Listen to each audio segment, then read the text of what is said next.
السلام علیکم ورحمت الله وبرکاتہ. زه یم تاسو ورور حسن شاهد. یو ځل بیا ټیکنیکل حسن یوټیوب چینل تاسو په خدمت کې حاضر یم. ان شاء الله حکومت ګورو په نن ویډیو کې به تاسو ته هغه طریقه ښایم چې تاسو څنګه کولی شئ چې د خپل ګیلري نه یو ویډیو فیسبوک ته لایو کړئ یا خپل یوټیوب چینل ته. نو په دې طریقه باندې تاسو کولی شئ چې خپل فیسبوک پیج هم ډیر زیات مخکې کړئ او د دې نه وغیره تاسو دغه شان میچونه ګانې سم چې تاسو غواړئ یا خپلې فني ویډیوګانې نو تاسو ډیر زیات په سمپل طریقه باندې د خپل ګیلري نه ډایرکټ فیسبوک ته لایو کولی شئ. نو دغه ټوله طریقه تاسو ته ښایم خو د دې نه مخکې تاسو زما چینل ټیکنیکل حسن نه سبسکرایب کړی دا ضرور سبسکرایب کړئ او زموږ د فیسبوک پیج ټیکنیکل حسن ځان سره هم لایک کړئ چې زموږ راتلونکي هر ویډیو به تاسو ته پخپله دررسي. نو د دې لپاره هم نور ډېرې زیاتې اپلیکیشن دي خو سمپل زه به دا تاسو ته په AZ سکرین ریکارډر سره لایو کوم چې ډېرې زیاته کمال طریقه او ډېر زیات ملګري په دې طریقه باندې دا لایو کوي. نو سمپل لاړ به شئ دغه شان پلی سټور ته پلی سټور نه به سمپل ډاونلوډ کړئ AZ سکرین ریکارډر. تاسو ته ښکاري دا ډېر زیات په اسانه طریقه باندې تاسو ډاونلوډ کولی شئ AZ سکرین ریکارډر. کله چې دا تاسو مطلب په دغه طریقه باندې ډاونلوډ کو انسټال هم کو نو سمپل د کله چې دا تاسو موبایل ته راغی نو په دې باندې به راسې کلیک واخلئ. کله چې به تاسو کلیک کړئ نو تاسو ته ښکاري په دې کې تاسو له یو اپشن چې کوم دی دلته درکو زه تاسو ته وښیم په دې کې دلته یو اپشن تاسو له درکړي تاسو ته ښکاري کوم دا اپشن چې کوم دی زموږ سره راکړي چې په دې کې دا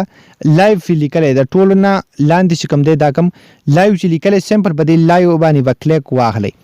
کله چې په دې باندې تاسو کلیک کړئ تاسو ته وایي چې تاسو د خپل یوټیوب چینل لایو کېږئ که دغه شان د فیسبوک پیج نه نو تاسو چې کوم یو هم سلیکټ کوئ نو سمپل هغه یوټیوب چینل چې څنګه تاسو په دې باندې کلیک کړئ نو اټومیټیکلی په اسانه طریقه باندې تاسو لایو کولی شئ خپل سکرین او بیا په هغه سکرین کې تاسو مطلب د ګیلري نه یو ویډیو پلی کړئ نو اټومیټیکلی هغه فیسبوک کې بیا لایو وي. نو سمپل زه به دلته فیسبوک سلیکټ کړم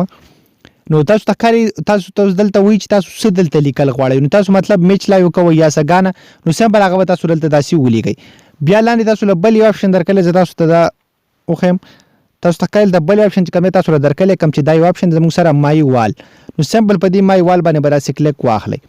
کله چې په دې باندې تاسو کلیک کړئ نو تاسو ته وایي چې تاسو د خپلې آی ډۍ نه که د خپل کم یو پیج نه نو دا ټول هر څه به تاسو دلته دا وښایي. نو سمپل زه په اونلی می باندې کلیک کوم چې دا بل چاته شو نشي. بیا به سمپل دلته بل تاسو له لاندې بل یو اپشن درکلی زه تاسو ته ښیم کم دا اپشن چې تاسو له درکلی تاسو ته ښکاري سټارټ اپشن نو سمپل په دې باندې به کلیک داسې واخلئ. کله چې تاسو په دې باندې کلیک کړئ تاسو ته وایي چې الاو ایز سکرین ریکارډر دغه شان دا هر څه به تاسو دا پرمیشن به په دې باندې ان کوئ. نو تاسو ته ښکاري دا زه اوس د دې ځای نه مطلب سټارټولی نه شم ځکه چې زما بل سکرین ریکارډر روان دی بیا به دغه زه چې کومه ویډیو ستاسو لپاره جوړوم دا بیا کټ کېږي دا بیا نه ریکارډینګ کېږي. نو سمپل تاسو به دلته په سټارټ باندې اټومیټک کلیک واخلئ دلته لاندې تاسو ته ښکاري کله چې تاسو په سټارټ باندې کلیک کړئ نو اټومیټکلی تاسو لایو ویډیو چې کوم دی دا فیسبوک ته سټارټ شي